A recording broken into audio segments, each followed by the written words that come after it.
Welcome, men, gals, and galley spoons. My name is Arky Shea. This is Basketball by Association. Glad to have you aboard the program. Joel Cordes is across from me via the intergalactic world of the web.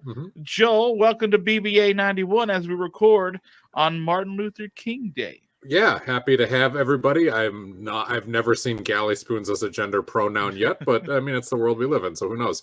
Right. We get to choose our pronouns, and that's the one I choose. I choose galley spoon. Who am I to say otherwise in the grand? That's right, Joel. Who are you? Okay, who are you to try to put your words on me? Yeah, I'm just the guy who's going to tell you to like, share, subscribe on YouTube, where you find the video version of the show, audio version over on Spreaker, Spotify, iTunes, wherever you get the podcast. And as Arky Shea, Mr. Galley Spoon himself, Miss Galley Spoon, whatever Galley Spoon you are, mentioned, it is episode 91, and there would seem to be a no-brainer 91. It's the most famous 91 of all time. That would be Sir Dennis Rodman. However, I think he's probably been knighted in North Korea. I don't know if anywhere else, but they do that there. They do. We've actually had a Dennis Rodman episode already, and we used one of his obscure numbers. I didn't bother because I'm lazy to go back and check. It's whatever number he wore when he was with the Lakers very briefly. It was in the 70s. Yeah. So instead, we're going to go with a player who has not gotten his due on this show yet. He wore 91 for just one season. He's much more well-known for wearing number 15. But he wore 91 with this team in his second stint with them. He played in the NBA for quite a long time. Came in at age 20 in the year 1999. 99. When Prince was partying. And retired just in 2017 as a member of the Lakers. He has won an NBA championship. He is a one-time All-Star, a one-time champ. He was a 2003-04 All-NBA. He's a four-time All-Defensive Player of the Year. He was an All-Rookie team in 1999 with the Chicago Bulls and was the Defensive Player of the Year in 03-04. He also is one of the most uniquely, we talk about names, one of the most uniquely named players in NBA history. You want to take your guess, Mr. Arky Shea? I do, and it's weird because I'm pretty sure I know who you're talking about, but it's weird. Like in my brain, this is the number I see in my brain.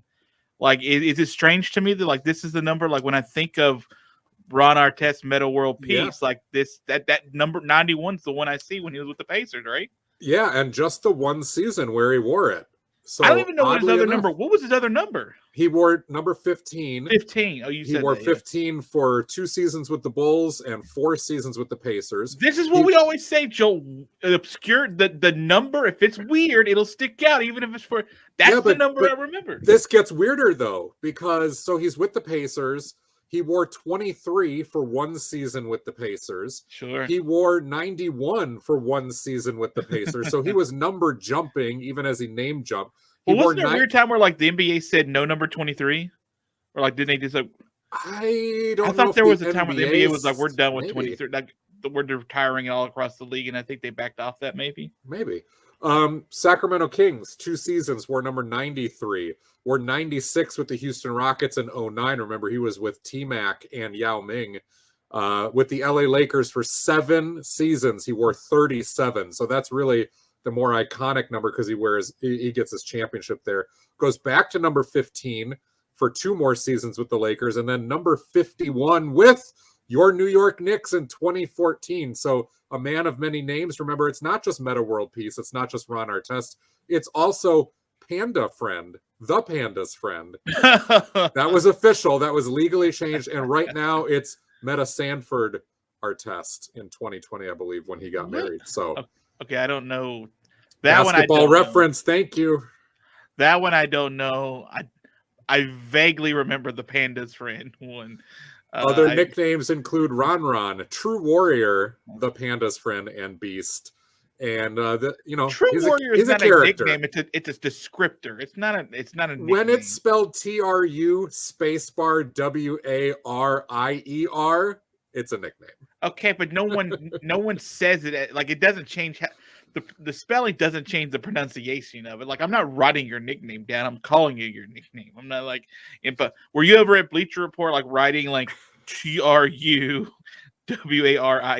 I can say with certainty that one was never used in any content that came across my desk when I was at All Bleacher right. Report. But Well, this is here we go. It's the Pandas Friend episode, so Yeah. I'm excited to get a part of it. I think the top story we should probably talk about is the injury to Kevin Durant. Yeah. He is going to be out 4 to 6 weeks with an MCL sprain. It's a long time for Kevin Durant to be gone. Listen, we were literally talking about how Kyrie Irving was going to help sort of take some of the pressure literally off those knees And how those Kevin legs. Durant was the no-brainer MVP pick, right? And he was. And now when he comes back, he may not even have enough games played to qualify for the scoring title. Nick Jokic, it's your time to go back to back. It is your time. DeMar DeRozan, if you're looking to sort of step it up a little bit, you're in that kind of Trae Young scoring a whole bunch of points now. Anyway, yeah. So before he gets a chance to really get Kyrie into the full flow of playing, he's done for a few weeks. So Joel, he's not coming back to at least after the All-Star break, it looks like. And who knows what this Brooklyn team will look like now. But now it's up to James Harden and Kyrie Irving and company to not only keep this team afloat, but keep them flourishing by the time we get post Valentine's Day and All-Star break. We took some over-unders last week on whether Kyrie would maybe buckle and get himself vaccinated or the rules would change first. And I think I was going to get to that. Yes. A situation like this may put a little more urgency on Kyrie. I mean, who really knows? He's his own man. He's proven that many times before. But the ability to play in their home games now has a lot more weight behind it, a lot more urgency. The Nets are not dead from this. This is going to be one of those stretches where you just look at the schedule and go, we got to be 500. If we can be 55%, 60% wins in our games, that would be a coup at this point. Just hold down the fort. Don't get anybody else hurt. James Harden has been playing better. Let's be real. James Harden's leading the league in assists right now. Yeah. So his game's not really gone anywhere. He's found a rhythm the last few weeks. He has found a real rhythm, a scoring rhythm, and sort of an assist rhythm. I think a tiny amount goes to sort of Kyrie coming back, but I think he struggled getting back into sort of what the flow of this season was looking like when it comes to how the officials were going to call games. And I think he sort of like really great players do. They figure out a way in their game to adapt to the way the game is going. And again, I don't want to blow smoke all the time of James Harden's skirt, but like that's a credit to him. He has done a great job getting himself back into not just respectable scoring position, but like really like elite level scorer again in this NBA. And we had talked about at the very beginning of the year with all the weapons that the Nets had, that his goal should be lead the league in assists because he's capable of doing it. It's the same goal that we talked about for Russell Westbrook in LA.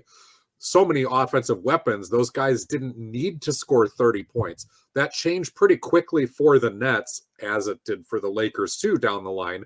As injuries mounted up, they still don't have Joe Harris yet, does Brooklyn. Paul Millsap's been out for a while. James Johnson has been out for a while. Nick Claxton now went down, although LaMarcus Aldridge is coming back.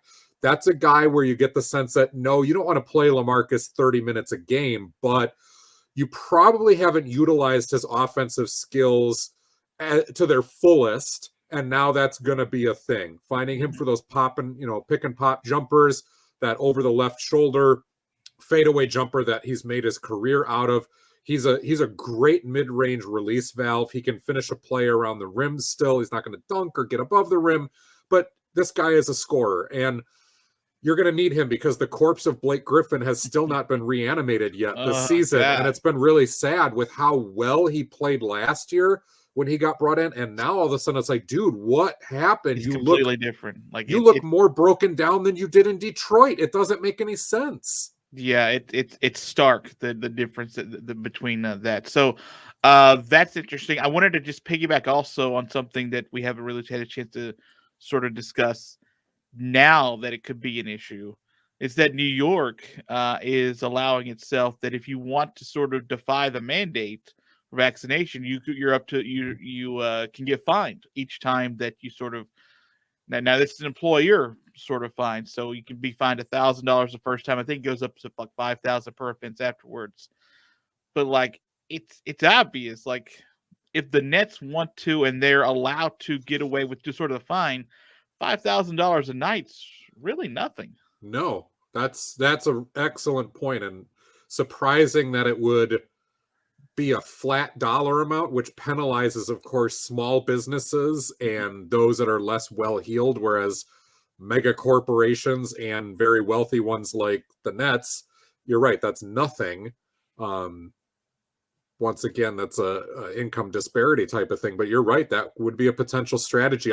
If I'm the Nets, I don't want to draw a ton of attention to it, although it's going to bring it either way, so I don't necessarily do that every single night. But if you have to cherry pick a couple times, that's a card that's now on the table to be played. You're right. Yeah, it's on the table, so we'll see. Again, things keep coming back and looking up roses for the decision that Kyrie Irving made when it comes to obviously his decision not to get vaccinated. Do you see Kyrie's role changing significantly, from what was expected and hoped for from him, and not just the games played, but like in game, his role changing significantly now that Durant is out?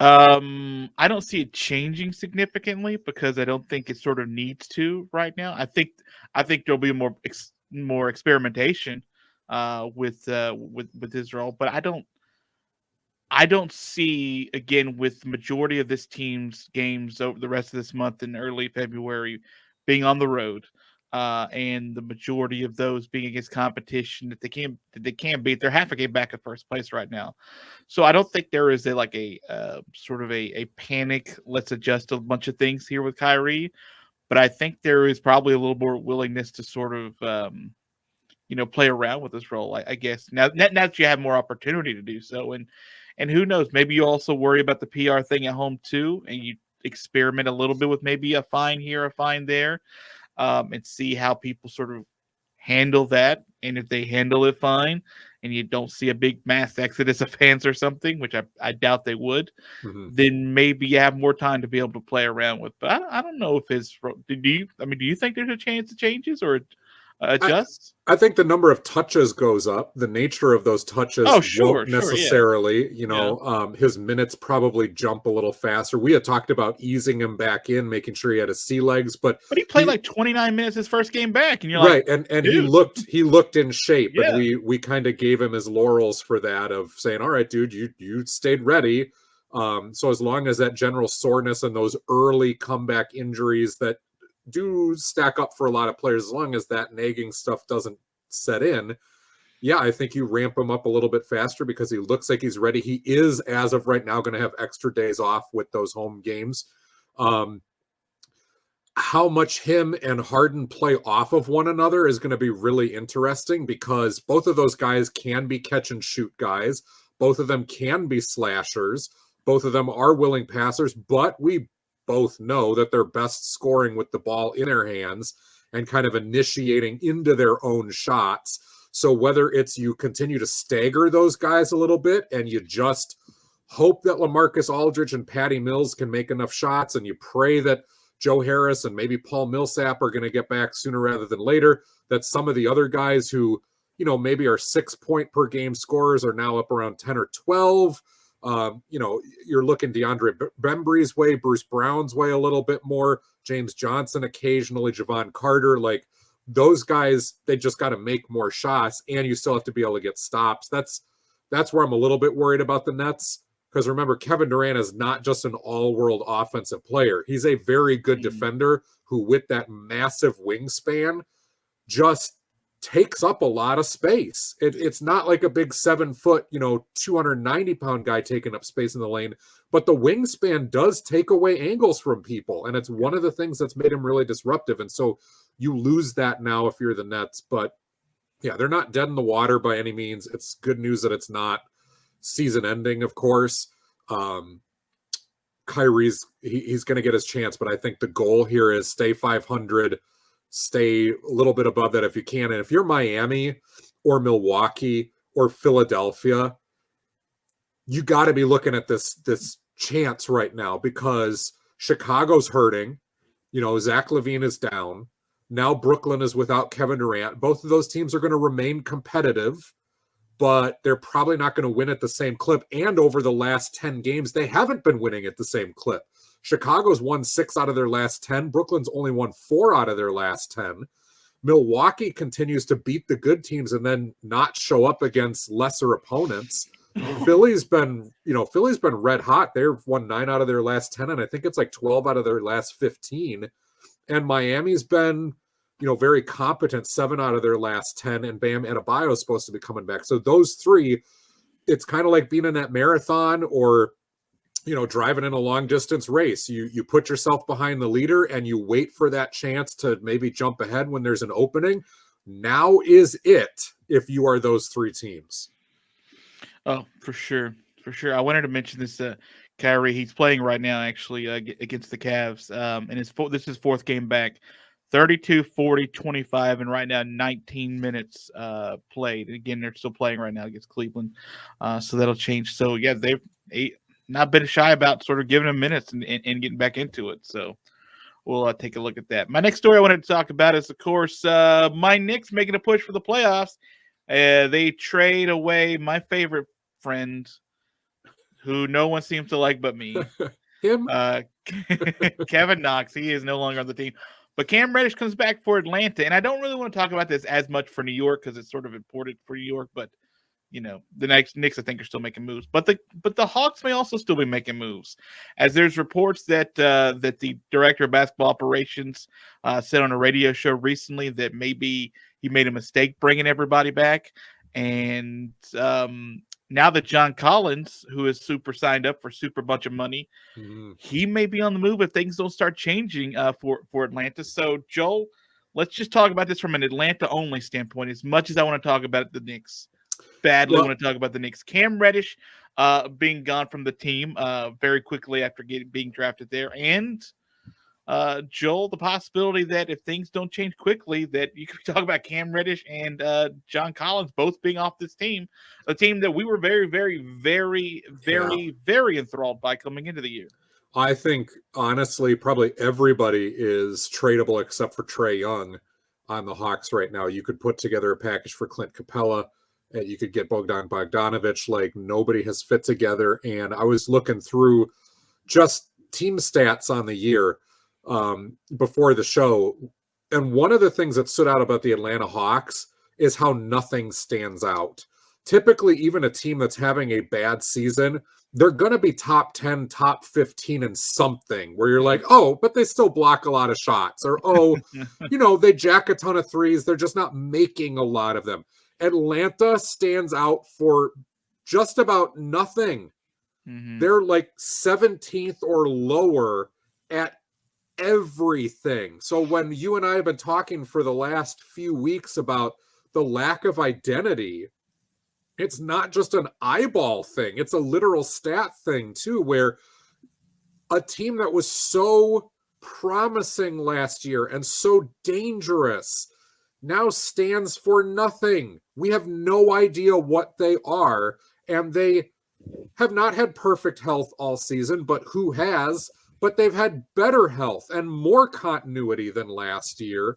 So it's mind-boggling, and you're right. When you look at a group like that, and especially if you have a guy who is carping about getting his money in John Collins, finally got his money, and now all of a sudden, you're not going to place all the blame on Collins by any means. Trae Young's got to take a lot of blame too. This is his team. So those are your top two guys.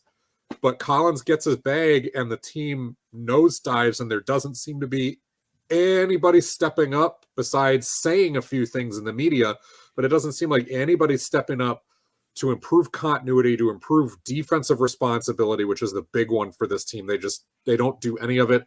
I mean, it's damning on Nate McMillan too, who was the savior of that team coming in as the interim last year. And now all of a sudden it's just a rudderless ship. And you're not going to fire McMillan after you just hired him and extended him. Right. But yeah, you do rethink the Collins signing because that was max money. But of course, are you going to have to trade him for 70 cents on the dollar? Maybe, maybe not because he's young, but there's a lot of stink when you give a young guy the big bag of money and then production falls and the team falters. Teams know better than that these days. I feel like you got away with that in the 90s and the early 2000s and not anymore. Yeah, and John Collins would be a desirable commodity. Like people are going to want him. Like he's not. But they're not going to pay top dollar for him. Well, he's right? not falling off the map. But yeah, that's the thing. Like they know that you're not on a fire sale by any Smith, but they know that you're looking to make a change. So they're like, okay, well, we're not taking on the rest of that contract for full price. So you're going to have to pay some of that off. They're going to try to then also get Kevin Herter or DeAndre Hunter, one of the other young promising guys, in addition to Cam Reddish, who I'm really surprised that he was the guy the Hawks got rid of, although Reddish was given a big chance to star here during the early part of the season because of the injuries. So Reddish did get a ton of minutes, both off the bench and in the starting lineup. He put up a very respectable number of points, although shooting was inconsistent, but he just didn't put up any other stats. There was no real rebounding, assists, defensive stats. It looked like an offensive guy only. And on a team that has no defensive identity, I can see why you might want to get rid of him. I'm not sure why Kevin Knox was the answer, except for maybe the pick. Atlanta's betting that New York does not turn this thing around. And you get a chance to take a look at a number 9 pick who is a bigger frame and might be the type of guy who plays power forward if you move on from John Collins. So you get a prospect there. But yeah, I mean, it's nobody is safe for Atlanta. And I just want to say this for New York. Like, to me, it's a no-brainer for them. You reunite Cam Reddish and RJ Barrett back together. You weren't using Kevin Knox. Like exactly. And you have so many problems scoring the ball that here's a guy who can score. But the big elephant in the room is bald and slightly overweight and wears bad suits. Tom Thibodeau doesn't play guys who aren't good at defense, and Reddish was not showing a lot of defensive consistency. So does he get himself in the doghouse even though he can help you on the offensive end? I hope not. I would hope that this is the type of guy where the mandate comes down from the front office. Hell or high water, Cam Reddish has to play now. He's got to play with RJ Barrett. He's got to play with Julius Randle. And you work it out, Tom Thibodeau. Just work it out. But one would have thought that should have been the mandate with your number 9 pick, Kevin Knox, too. Yeah, I don't know what's going to happen with this Hawks team. Like this is the team I've missed the most on. I've just Same. That's the way sports is. Sports sometimes there's guys that you just don't hit on. But here's we were so high on the Nuggets, like we've missed on them, but it's injuries. Like there's a built-in reason for that. Atlanta, no one's been hurt for the most part for Atlanta. No one's been hurt. I mean, everyone's dealt with the same COVID stuff for the most part. So like it's been out a reasonable amount of time with injuries, an expected amount. Yeah, and they were horrible before the COVID spike. So like it's not like any of that meant anything. And defensively, they're awful, man. They're 28th in defensive efficiency. In this 5 games losing streak, they're giving up 120 points a game. The Knicks scored 117 on them. It's like watching the Lakers play defense, except the Hawks aren't old, so there's no built-in excuse. The Knicks can't score. The Knicks scored 87 against Charlotte today. 87. Charlotte's a sneaky good defensive team, but nonetheless, I'm just saying there's not a 30-point difference as far as how the Knicks should be able to score at home. By the way, as opposed to going to Atlanta scoring 117. Well, actually, I think that was in New York. I don't remember. Anyway, it's just and the team like when Trae Young is off the floor, that team is like 15 points worse than when he's on the floor. Like it is just. It's mind-boggling to be like this team is. They're not different. That's the thing. They're not different than last year. Like, I can't. They didn't influx a whole bunch of new free agents. Like, they didn't lose a bunch of dudes. There weren't a handful of retirements. That's what boggles my mind about all of this. Is like they can go from again. They started very cold last year, but they made the coach firing and then they heated straight up, and they've been just terrible with the same cast of everybody. I don't know, Joel. I don't know. I'm frustrated by it, to be honest with you. It's one of those things where life comes at you fast in the NBA. When you're a young guy early on, everybody talks about your potential. Everybody gives you the plaudits, and rightfully so when you overachieve on that and when you have that superstar prowess. But there does come that point a few years into your career where it's obvious talent-wise that the team is yours, and so it becomes time to also have that responsibility when things don't go well and to take the brunt of that burden. We're seeing it with the Celtics. Like Jason Tatum and Jaylen Brown catch a lot of heat, and rightfully so, that this is their team now and their team is really inconsistent. Trae Young, this is the first time that we've seen his team massively underachieve. Always before this, it wasn't overachieving, and Trae Young, we're like, wow, kid's really good. You get away with it maybe this one time, but like it is that time where you have to assert yourself. John Collins, you have to assert yourself.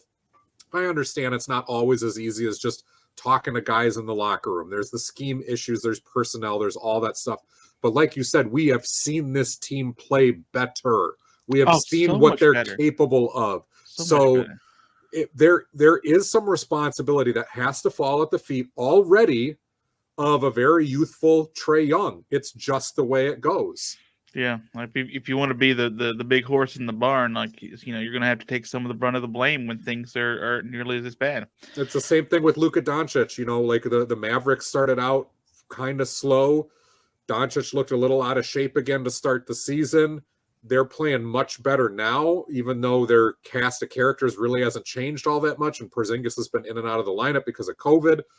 But it is that point of their careers now when you've been in 3 years, going on 4 years, whatever it is, like you start to have to take that responsibility. It's your team if they underachieve.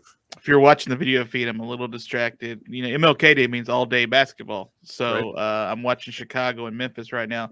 Memphis leads Chicago by 11 right now. Now I know Chicago doesn't have Zach LaVine, but he's going to be. And Alex Caruso is not quite back yet, but he will be soon. Yeah, he's I guess conditioning, get back up to speed for the COVID stuff. But like the Bulls, I don't know, DeMar DeRozan. And look, Josh is great, man. Josh is freaking great. I love watching Josh. Okay, so I wanted to ask you about the Lakers next. The Lakers look really good when they lost by 37 over the weekend. So much so that Magic Johnson ripped the team, and LeBron apologized. Now, this team has been 500 all season, literally 500, right around that the entire year. Nothing's really changed. On a 3-game losing streak, I had to look now. What are they like? 1 game under 500, I think. And in their last 1, 2, 3, 4, 5 games, they've given up 114, 118, 127, 125, and 133 points. So there's thought that at the end of the month, Anthony Davis could be back and joining the team. We'll see if that works for them. But Joe, what do you make, and what does it say, do you think, about this team now that LeBron's out here apologizing for the team? I mean, we're at the halfway marker as far as total games played, but he's apologizing for how the team's looked right now. But it's not a, for a guy who's, as humble as they come, quote unquote, like there's a lot of bravado from LeBron James. So he's not used to apologizing to sort of anybody for how he or the team looks. But what do you think about what LeBron's reaction is, and how the team has looked in connection to? I think apologies are necessary and welcome. Sure, they should apologize every night, really. Yeah, I mean, you apologize to the fans because they haven't looked all that engaged. The defense has sucked all year. You can't apologize for your age. You can't apologize for the way the team was constructed. That goes back to the front office. We had concerns. This has been a worst case scenario for them in that kind of have, they've been old, they've been injured, and Anthony Davis went down because he was the linchpin to everything. But let's be real, when Anthony Davis was there, no, they were not at full health as a team, but when Anthony Davis was playing, they had topped out as like a 5th or 6th seed in the West. That was about as high as they had consistently gotten in the standings. Without Anthony Davis, they have been an under 500 team that looks good enough to be in the play-in tournament in a weak bottom field, of the Western Conference that includes the Blazers and the Spurs and the Kings just kind of circling around the drain. And the Lakers are better than those three teams, especially with the Blazers not having Damian Lillard for probably the rest of the season. That's a whole topic there about whether we've seen Lillard in his last game as a Blazer. But so yeah, apologies are necessary. Not to Magic Johnson, though. Let's set the record straight here. Yeah. And Russell Westbrook, I love just how salty Russ is. Actually, I hate it. He's done this to me in person too. But I went back when I was with Bleacher Report. He's a character. But he goes, I have nothing to say. I have no reaction. And then, of course, gives a reaction, which is everyone's entitled to their opinion. That's right. Magic isn't around the team. He's not in the locker room, but I really have nothing to say about it. Okay, Russ. Yeah. But the truth is, do not have a reaction. He said, everybody's entitled in this world to their opinion, regardless of what that is. You can either take it and run with it, or you can take it and put it in one ear and out the other, or you cannot respond to it. Yeah. And then he continued to elaborate with his non-reaction. But Magic's entitled to his opinion. He's not here every day, blah, blah, blah. Magic Johnson has been an obnoxious keyboard warrior as a Lakers fan. He tweeted, what did he tweet? Jeannie Buss, you deserve better, or something like that. So that was the tweet that with everyone better was like, coming from you, Magic, because you got your shot in the front office and you were disastrous. You were unprofessional and disastrous. Yeah, and that's not the first time that you had a role with the team and not been able to hold up your end of the bargain. So that sort of comment from Magic Johnson should hold no water with anyone. He has been the loudest guy on Twitter. We all know them. They exist in politics. They exist in pop culture. They exist in your circle of friends.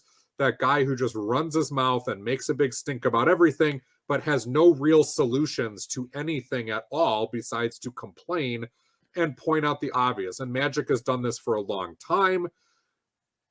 What else can you say? They've been bad, Well, okay, so Russell Westbrook said, by the way, did you see who? I don't know. I didn't watch much of that game. I had to go back and I saw some highlights and I saw who was matched up against. Did you see who Jokic was matched up against at center for most of that game? Well, it was Dwight Howard for 21 minutes. Yeah. Well, that's the majority of the. I call it the majority. But anyway, Dwight Howard, right? Not the same. Are those dudes right now? He was a minus 23 in his 21 minutes against. Is that good? Right? It's like golf. You want the lower number. The lower the number, the better. It's just DeAndre Jordan played 12 minutes and was a +1. So that would have been your other option to play a little bit more. But Jokic is an MVP. Westbrook said that they just got to come out and play hard. Teams are just playing harder than us right now. The Dwight Howard's I can't really add anything to it. We've just been saying the same thing all season, but he's right. It's how much of this? Magic Johnson tweeted about the lack of effort. Russell Westbrook's talking about the lack of effort. Dwight Howard's clearly agreeing with the lack of effort. If outside people are seeing the lack of effort and teams on the team are seeing the lack of effort, I don't know where to go with the blame other than the dudes on the team, right? Everyone, it's not like they don't. It's not like we think it's a lackadaisical attitude. They're not playing hard. They know they're not playing hard. So are they just waiting for March? Is that the thing? Just because they're so old, they're just waiting until March to use these legs that they got. I think there's been some of that. I think there's been the expectation that certain guys are going to be able to, stop the bleeding on the defensive end. And when they can't, you don't have the confidence in yourself or the group. And so you're out there trying not to get embarrassed, which of course is more embarrassing in the end. It's obvious LeBron James cannot anchor a defense. It's obvious that LeBron James by himself can no longer field a winning team just because he's out there and the rest of the guys will fall in. Granted, this is the guy who's second in the league in scoring and putting up a very fine season, but the numbers are different than the impact. And yes, when Anthony Davis is there, it does change things incredibly much. It is helpful that Trevor Ariza is back, theoretically. It's helpful that Avery Bradley is back, theoretically. There's a few more defensive bodies. Talen Horton-Tucker is healthy and back in the lineup now. Kent Bazemore might get to play. They signed Stanley Johnson, who hasn't done anything. That's a lottery pick who hasn't done anything with his NBA career, but is more known on the defensive and the Lakers are top 5 in scoring, top 7 in scoring. So that's not the problem. It is that defensive effort. If you want to say it's scheme and point the finger back at Frank Vogel, go for it. There is that sneaking suspicion that if they get around the All-Star break, they make a couple of moves, they might fire Vogel, even though he's given them a championship, but this is the Lakers, and you just try to change the voice in the clubhouse. Of course, that decision is never going to be made unless LeBron James signs off on it. LeBron James has not had a problem in previous stops, at least in Cleveland, of signing off on that type of thing mid-season when a team has been disappointing. He didn't have that kind of clout with Pat Riley, when it came to Eric Spoelstra. That has been rumored as one of the reasons why LeBron left, because he didn't have the type of clout he felt he deserved in Miami. Who knows? But I think changes are coming for the Lakers. I don't know if it's going to be enough. I don't know if it really means that Russell Westbrook gets moved and the experiment is over. It has not been a full-blown disaster, but it's been a minor disaster with Westbrook, and we all kind of saw this coming. The problem is you're going to trade a guy with a big contract for what? You don't have a full war chest of picks, and so you're going to be paying somebody to take on Russ, and you're going to have a lot of egg on your face when you do it. But big championship contending teams like this have done it before, and this team really reminds me of that final season of the Cleveland Cavaliers when LeBron was there and things were falling apart. Kyrie had gotten traded. Isaiah Thomas came in. Dwayne Wade was aboard. They had what looked on paper like a very interesting collection to reboot around LeBron and Kevin Love, and it absolutely did not work. And what did they do at the trade deadline? Traded everybody besides Kevin Love and LeBron. And while it didn't fix everything, Jay Crowder comes in. I think Derrick Rose, I can't remember if he was in the first iteration or the second. There was just so much change there. Rodney Hood was aboard. It didn't fix everything, but it shuffled enough cards, and that team still did make it back to the NBA Finals. They were a shadow of themselves and got slaughtered to the Warriors, and it was the end of the Cavs era, but it was enough. And I do think that type of deck shuffling is just a mere weeks away here for the Lakers. I was going to say, do you think that the Lakers are about to be very active before the trade deadline? Because we got that coming up in a few weeks. Back when the Cavaliers did it, it was a much younger LeBron. We're talking 4 or 5 years ago. And so it was still done with the intention of, we want LeBron to stay. We don't want him to leave. We're going to do everything we can to clear the decks because he's worth it to try to keep him. It didn't work. They went to the NBA Finals and he left. So the main question for the Lakers front office is LeBron worth catering to anymore? Because if the answer is no, then maybe you don't shuffle everything. You let this season play out. You let Anthony Davis come back. You make some minor changes, and then you take a long, hard look at how you want to rebuild around Anthony Davis, not LeBron James next year, because at some point the clout is not there. LeBron is always going to put butts in the seats, and the Lakers are going to be very cognizant of that.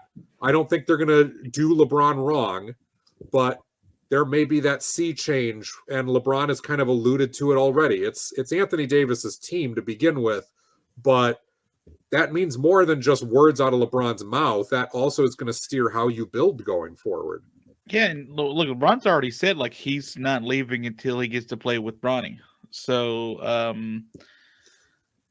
if you're the Lakers, this trade deadline could be kind of a real interesting insight into where they see the direction of this team's future, because there is that phrase too, man plans, God laughs, right? If LeBron's health doesn't allow it, that's true. That may not be a thing, and the Lakers may not get Bronny and all this other stuff. No, I'm not saying that any of that happens. I'm just saying his plan is to stick around for a little bit longer and to try to play with his kids. So how much are you going to, as a franchise, sort of acquiesce to the whims of someone who is no longer 34 and who's a guy that clearly, obviously, has had a couple of fairly major injuries over the last calendar year that have slowed him, not to the point where he's not effective. It's just his return status has taken longer.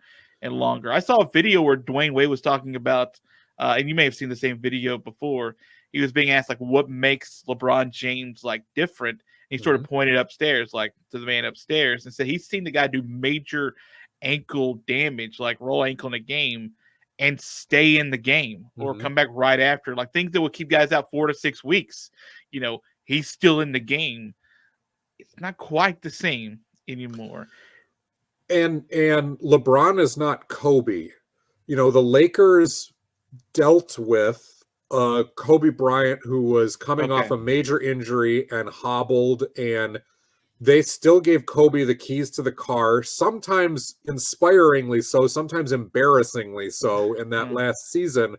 But Kobe had earned that by being a lifelong Laker and multi-time NBA champion. Yeah, it was just like LeBron, Derek Jeter with the Yankees. You're here because you basically have told us you're going to leave, and we don't want you to leave somewhere else. So, this is a year we're just going to deal with it. And the Lakers have, up until he blew it in the front office, the Lakers had bent over backwards for Magic Johnson. Similar thing. Lifelong Laker, multi-time champion. They didn't bend over backwards for Shaq. They let Shaq go and made the choice to build around Kobe.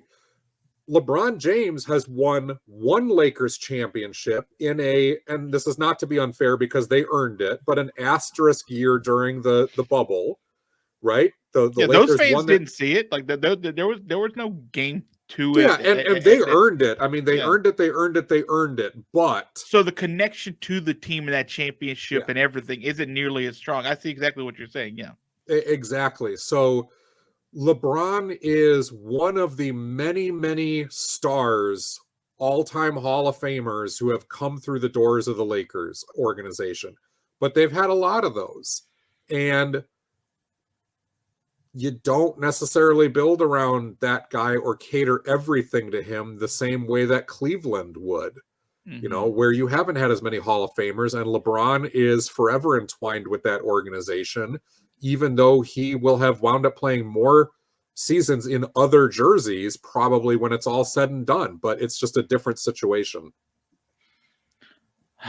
Joel, I have just one more question I want to ask you about, because I don't want to get too bogged down in the week to week of some of these things, but it has been now a couple of weeks that started to happen that the Warriors have slowed down to a degree. In fact, I think they've lost 5 of 9 as of most recently ish. So what do you think about the Warriors sort of coming back to earth just a little bit? Is there some Klay Thompson in that, even though that's in the middle of the stretch? Is this just sort of the dog days of the NBA season as we usually see to mid to late January going into the All-Star break?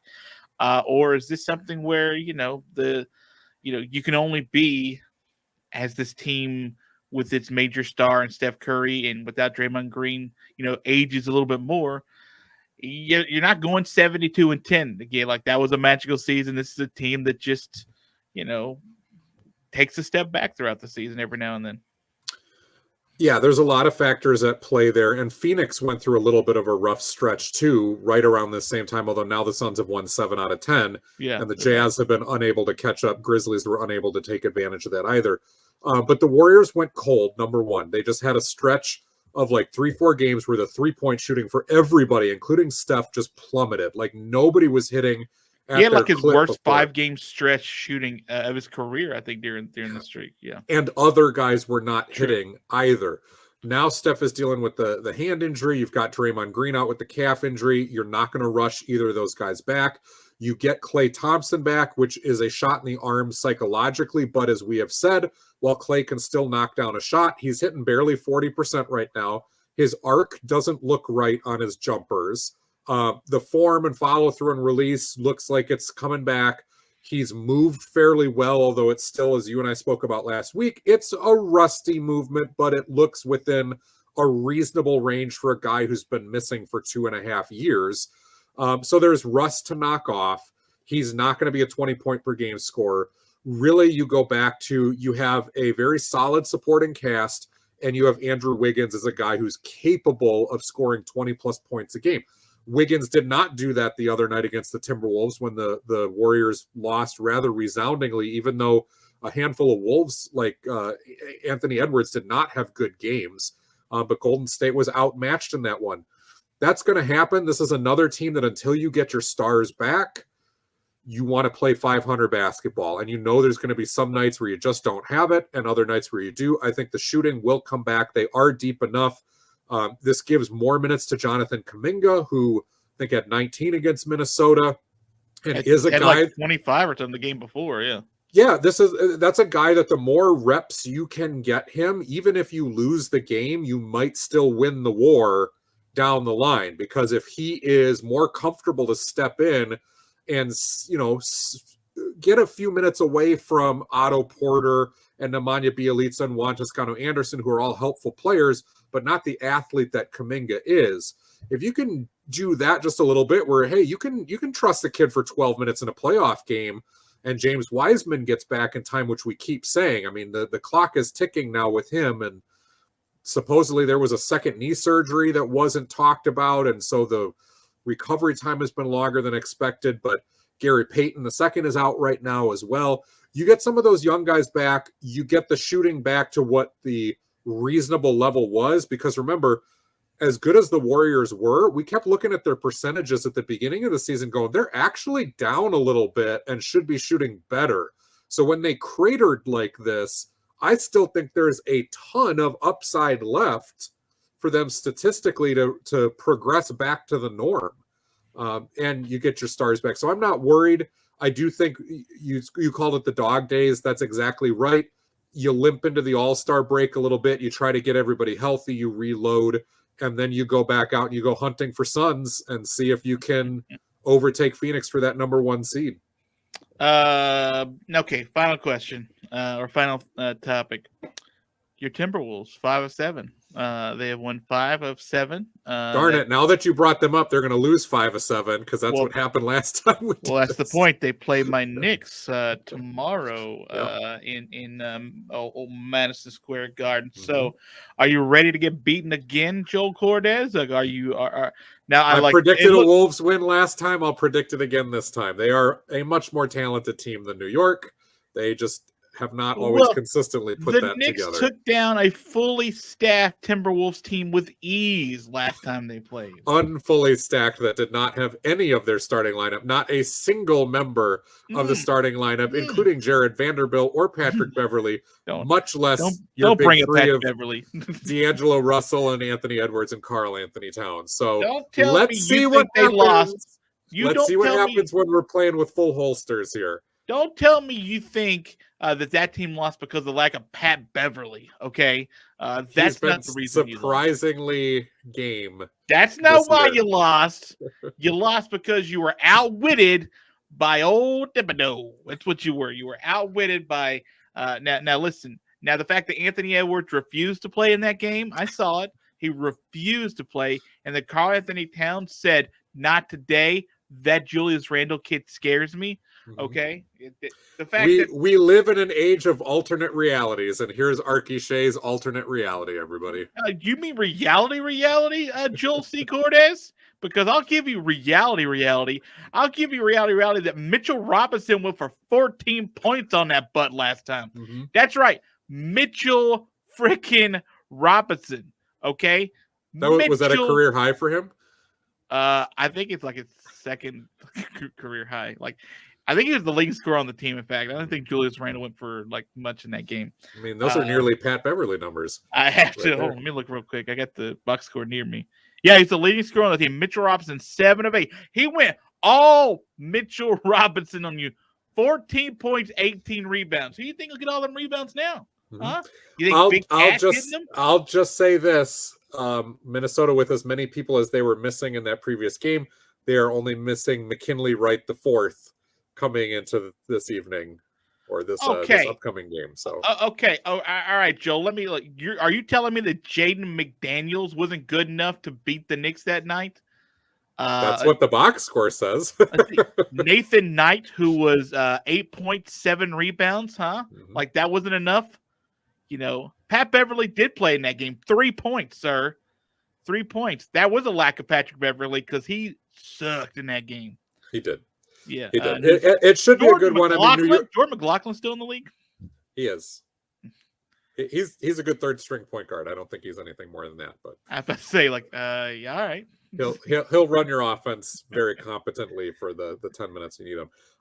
No, I mean, New York at home will be tough. They're mostly fully complemented. Still no Kemba Walker back. Who knows if Cam Reddish will be playing yet? But Kemba Walker's not playing. Okay, he's just they're not now that not everyone's out with COVID. Like it doesn't. No Derrick matter. Rose, no Nerlens Noel. So I mean, if Derrick Rose is a different story. If and when the Knicks get their butts kicked, you will have some built-in excuses as well about the missing guys and the fact that Solomon Hill didn't play in the game, and therefore that's why the Knicks lost. The Knicks scored 87 against Charlotte today. They're going to lose to Minnesota tomorrow. They're going to lose by double digits tomorrow. To Solomon Hill may come walking through those doors. You never know. He, by the way, was included in the Kevin Knox Cam Reddish trade, but nobody wants to mention it. Yeah, I wonder why. For some reason. I wonder why. Hey, Joel, real quick, anything any interest that you've had going on in the MLK Day games? I got the Bucks beating the Hawks coming up in like an hour and by like 15. I just enjoy the day as a whole, that you have so many games to choose from that, a lot of people have off today, myself included, and you get the chance to watch throughout the day if you want. I do think that's a cool tradition. Most interesting score to me on the day was Washington beating Philly early on, but there's still time.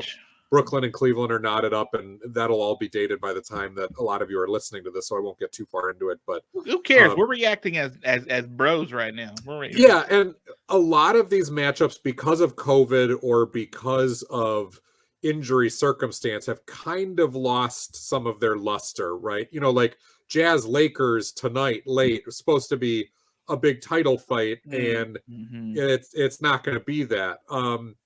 Why is Dallas, with Luka Doncic, one of your premier stars, playing the Thunder at 8:30? I don't understand that. Like, even Portland and Orlando. Oh, yes. Dame Lillard wasn't supposed to be hurt, but why is that your matchup for tonight? I get why you've got Bucks Hawks. That makes a lot of sense.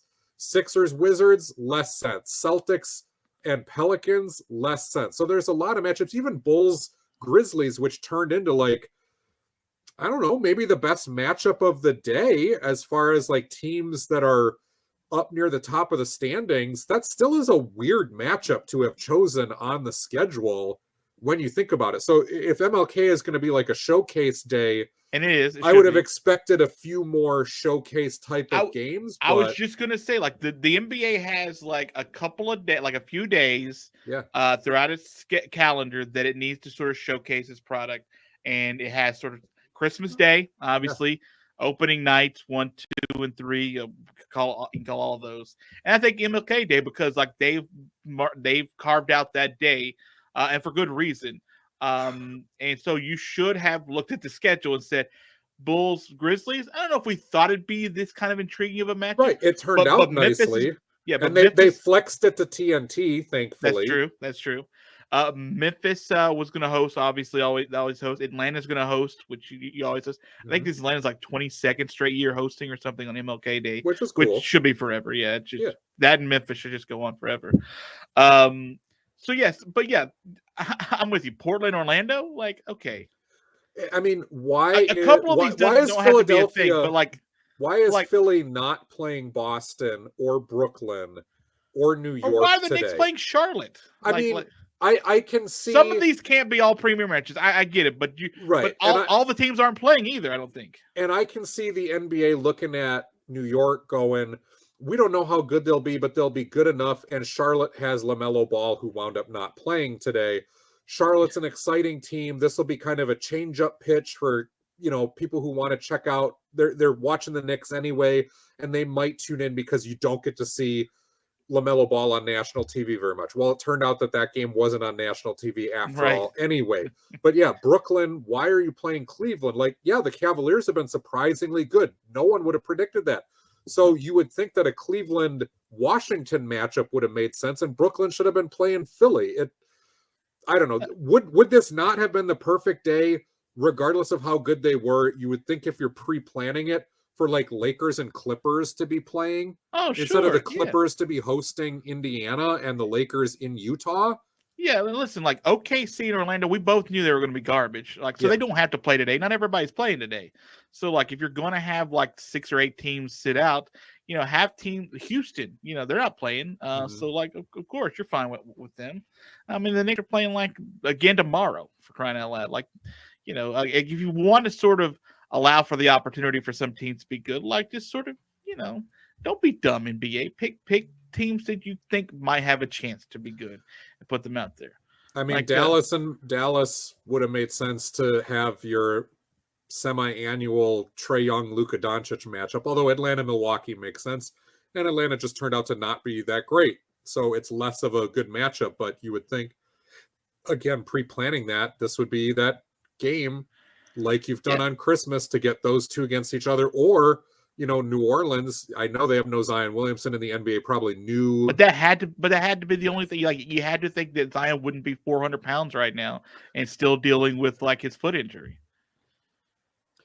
I mean, that's the only thing I can think of. Like, New Orleans is traditionally bad unless you're looking for a superstar. Yeah. Then that Zion's a good guy to showcase, but like we ain't seen him all year except for like his face has been in a hot dog or something. Like, it's just like I don't know, Joel. I think they should like consult us when they do this, because there's a few teams like I just wouldn't have put in like showcase. Like, I think you have 4 or 5 teams that you need to definitely showcase on national TV. Mm-hmm. It's Memphis, it's Atlanta, as far as being the home teams. New York is always fine. Brooklyn, Chicago should be there always. Brooklyn, Chicago should be there. There's a handful of teams that need to be in the primetime spots, and if you're doing NBA TV or something like that, then put Indiana OKC there or something. You know what I mean? Like, right. And Utah and Denver should both be there because there is star power. They're very competent teams. They play a good foil to any of those, big market teams. But they're so boring. Like, no one really like cares. Like, but as long as they're not playing each other, if they play like someone else, then sure. Right, like, exactly. It's going to be a good matchup where you'll get good basketball out of it, and you provide your big market team with a tough test that day, or you get those historical matchups. I mean, ultimately, it's a relatively productive, mostly fun, somewhat confounding day, just like the career of Meta World Peace. And so we've come full circle, and this is episode 91. It's the Panda Friend episode. The Panda Friend, True Warrior, what have you episode. YouTube, like, share, subscribe when you want the video version. Audio only, Spreaker, Spotify, iTunes, wherever you get your podcasts. And I believe that means that we'll see you next week, Arky Shea, for episode 92. We will, and next time we talk, Joel will be 0-2 against the New York Knicks. Is what he will be on the season. All right, Joel, say goodbye to the good people. Fiction can be fun, but I prefer the reference section. We'll see you later. Bruh.